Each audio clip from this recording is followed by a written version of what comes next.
tadi kami mengadakan rapat koordinasi dengan Kejaksaan Agung, dengan Mabes Polri, dengan Menteri UKM, Koperasi dan Usaha Kecil Menengah, kemudian dengan kantor staf Presiden untuk membahas keterkejutan Indonesia, baik pemerintahnya maupun rakyatnya, karena kasus Indosuria yang sudah dibahas lama bahwa itu merupakan perbuatan hukum yang sempurna sebagai pelanggaran pidana, baik dari Kejaksaan Agung, Kepolisian, PPATK, itu ternyata dibebaskan, onslah oleh Mahkamah Agung. Kita tidak bisa menghindar dari keputusan Mahkamah Agung untuk mengganti kata kita harus menghormati. Saya sekarang akan mengatakan tidak bisa menghindar karena itu putusan Mahkamah Agung. Ya. Mungkin kita tidak perlu menghormati, kita tidak bisa menghindar gitu aja kan bisa.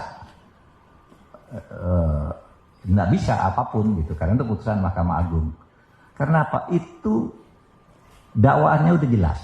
Pelanggaran Undang-Undang Perbankan pasal 46, menghimpun dana dari masyarakat padahal dia bukan bank tanpa izin. Itu kan sudah jelas. Kemudian kalau dia mengatasnamakan koperasi, 23.000 orang yang menggugat ini bukan anggota koperasi nyimpen uang di situ, kan tidak boleh. Bisa juga masuk ke pencucian uang kan dakwaannya dari itu, tapi tetap bebas. Nah oleh sebab itu kita tidak boleh kalah untuk menegakkan hukum dan kebenaran. Pemerintah, Kejaksaan Agung akan kasasi. Kita juga akan membuka kasus baru dari perkara ini karena tempus deliktinya dan locus deliktinya setelah korbannya masih banyak. Kita tidak boleh kalah untuk mendidik bangsa ini berpikir secara jernih dalam penegakan hukum. Dalam pada itu, pemerintah juga akan segera melaksanakan putusan PKPU, Peradilan Niaga, ya, yang sudah memenangkan itu pemerintah ya, nasabah atau penabung untuk ya mengambil harta itu untuk dibagi. Itu putusan pengadilan, cuma masalahnya sekarang pengurusnya masih yang lama. Nanti kita akan melakukan langkah hukum. Dan untuk jangka panjang dalam arti di luar panjang sesudah ini, tidak panjang-panjang amat kalau waktunya, kita mohon pengertian kepada DPR. Kita akan merevisi Undang-Undang Koperasi karena sekarang penipuan-penipuan dan pencurian uang rakyat itu, kalau Undang-Undang Perbankan ada pengawasnya. Kalau Undang Koperasi itu mengawasi dirinya sendiri koperasi, sehingga Menteri Koperasi, pemerintah tidak bisa ikut ke dalam. Baru sesudah terjadi dipaksa ikut oleh hukum.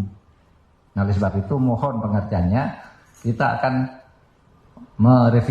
mengajukan revisi Undang-Undang Koperasi agar penipuan-penipuan yang berkedok koperasi ini bisa segera diakhiri dan ditangkal untuk masa yang akan datang.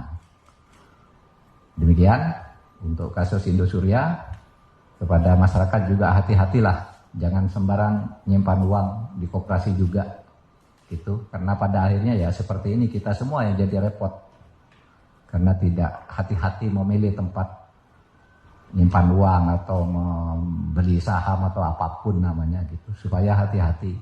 Ada lembaga-lembaga yang resmi yang menjamin keamanan uang itu. Ada undang-undangnya juga. Kalau seperti ini lalu siapa yang mau disalahkan juga? Pemerintah tidak ikut-ikut, tiba-tiba uang itu terjadi, padahal oleh undang-undang pemerintah tidak boleh melakukan pengawasan terhadap koperasi. Di pengadilan juga persepsinya beda, kan gitu. Tapi mari kita jangan takluk terhadap mafia-mafia dan penghisapan terhadap kekayaan rakyat yang seperti ini. Terima kasih. Assalamualaikum. Ya, yang PKPU tadi yang sudah diputus perjanjian niaga itu jumlahnya 8 ya.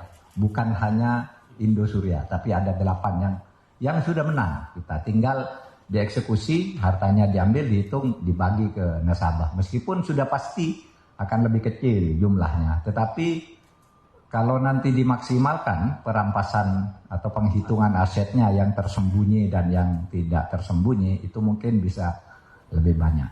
Tetapi itu satu upaya yang secara hukum bisa dilakukan. Sekian, makasih. Ayo, sampai lagi. Ayo, Pak.